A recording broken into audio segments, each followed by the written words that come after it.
Okay, Shalom. First and foremost, I'd like to give all praises, glory, and honor to Yahweh, Bahashem, Yahweh Shai, Bahashem, Makakwadash. Double honors to the elders and apostles from Great Millstone who teach and rule well, and salutations to the hopeful elect. You guys may be saved, and hopefully through the grace of Yahweh, Bahashem, Yahweh Shai, you may be sealed. This is your brother, Michael Wallier, from the branch of the Great Millstone here in Chicago, coming at you with another lesson in truth and sincerity. And this video is going to be on that Netflix movie, Leave the World Behind. And, it was very spiritual. I recommend, if you haven't seen it, that you watch it. And basically, just like a rundown of, the key pointers that, it talks about. Well, first, the summary of the movie is basically this family, they go on vacation. The star of the show is Ethan Hawkins. And him and his family goes on vacation. And basically they get an Airbnb, or they basically rent out an Airbnb for a house. And what happens is they start losing signal, and then the owner of the house has to come through because he lost signal to his phone, and they don't know what's going on. And it just basically happens, man, civil war happens, in the country, and all hell breaks loose, man. And it talks, I ain't gonna say too much, but they got, they talk about them bunkers, and I also like how how money is not gonna really be the dollar is not gonna be useful in that time, bro. And bartering is gonna be like the main way to to try to get stuff, and when the shit hits the fan, man. And the thing is, man, so the main thing, there's a couple key things that I'm gonna bring out, a couple precepts, but main thing is that that I'm taking away from the movie is what's the title of the movie? Leave the World Behind, man. A lot of this shit that you own is not gonna have no value. Well, obviously, it ain't gonna have no value at all when the Lord come back. When it ain't gonna have no value when when all hell break loose, man. You ain't that cash ain't gonna be useful. Them Jordans that you bought ain't gonna be ain't gonna have no value. Cause these a lot of these 2/3 of our people, and most of these women, they don't know what something's intrinsic value is, meaning how much something's really worth. And they gonna have a rude awakening when this shit hit the fan, man. I'm gonna start bringing out the precepts. This is Matthew chapter 6, verse 21, and it reads, "For where your treasure is, there will your heart be also." And our heart should not be set on these things of the world, or any things of that nature. It's nothing wrong to get stuff, but that shouldn't be your whole full focus. It ain't nothing wrong to have items. If you want to buy you a car, if you want to buy you a house, some shoes, but that shouldn't be your whole focus. Wherever your treasure is, that's your heart be also, man. Our treasure should be, the kingdom, man. Our treasure should be, with seeing Yahweh Shemi Yahweh Shai, with being on his good side and having trying to get that mercy, man. And the thing is, it's just, like the movie, we gotta leave the world behind, man, because a lot of that stuff ain't gonna be useful, man. These phones, it's gonna be over with. Because in the movie, basically they first thought it was an EMP. But turns out basically something happened with the satellite. So phones couldn't do anything, bro. And so that's another thing, man. These people gonna lose their mind over their phones. Cause the thing is, I be seeing seeing screen time on stuff. It was one dude that I seen his screen time. His average was like 20. It was like, no, I wasn't that. It was like about, his average was around close to 17 hours a day. I'm like, bro, you always on your phone? Which is crazy, man. But Yeah, man, we gotta remember that when shit hits the fan, a lot of shit gonna change, man. It's not gonna and it's not gonna go back to the way things were.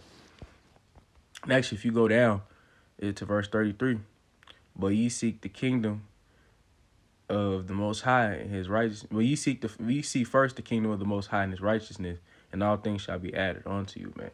So that's what we should be worrying about. That's where all of our marbles should be, and that's where all of our our focus should be on the kingdom, man, not this world, because all this shit this world is fashioned for destruction anyway. And like I said, back to what I said earlier, it is no problem. There's no problem. Like there's no problem in you going to grab stuff, getting those Jordans, whatever, buying shoes if you want to, or getting buying a house, getting a car. There's nothing wrong with that, but that should be your main focus. You have to remember that stuff is gonna be done away with, and so we just gotta remember that, brothers.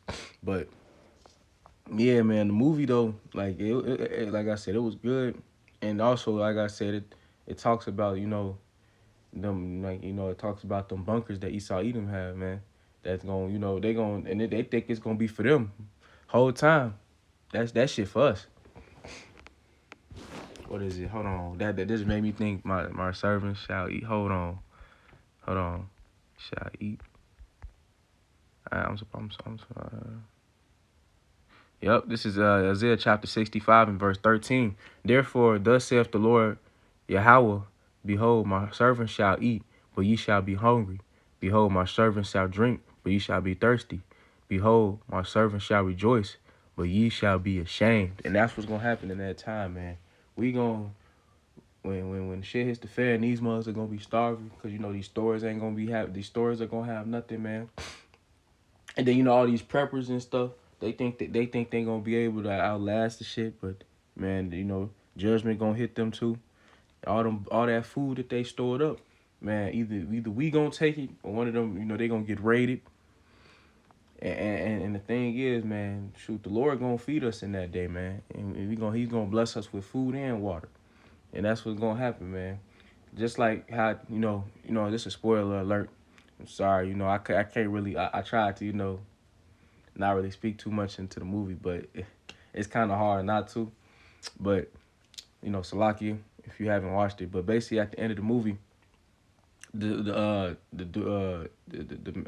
Ethan Hawke, his daughter in the movie, she ended up finding the underground bunker that this family left, and it was filled with food to the brim, and it had so she even had it had no since they had no cable, so the only way she could watch movies was it had all the DVD movies, and they found the bunker just like and she was she was in the right spirit, and that was that Isaiah 65 and verse 13, because they was able to find that food. Well, she was able to find that food and water. Ultimately, shoot, it's gonna help her family, and that's how the movie ended. And that's what's gonna happen with the prophets, man. When all hell break loose, we gonna be out here. We gonna pray. The Lord gonna bless us with food and water, man. Like I said, to them preppers, man, they going that shit for us. That bunker you made for yourself, that's gonna be for us. y'all just holding it while y'all taking care of it for now. But yeah, man, that's man, that stuff was real heavy, man. And it shows you that they know what's gonna happen. Cause I've been seeing a lot of people get a movie bad reviews, but that shit is a warning. That's all man. That shit is a sign. That shit is a warning that's gonna happen, man. Everybody giving the movie bad reviews, but they don't see. They just taking the movie to face value. Just as a movie. They don't even think about it as like, why would they post, like, why would they have this posted? Because executive producers are Barack Obama and Michelle Obama. Why would they have this? What was the reasoning for them to make this? Like, what was the inspiration for them to make this movie? But a lot of people were just seeing it for face value and be like, "Oh, this movie was not." They didn't like a lot. It didn't have the way it ended. A lot of people, it was like ended on a cliffhanger, and a lot of people didn't like it. But for me, this movie was a sign, brothers, man. They know what's going on. First and foremost, they know what's gonna happen. That's gonna go into that predictive programming, man.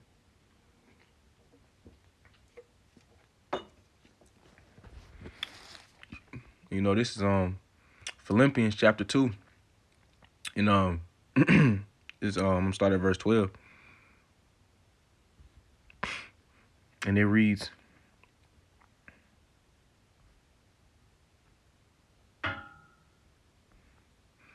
it's like,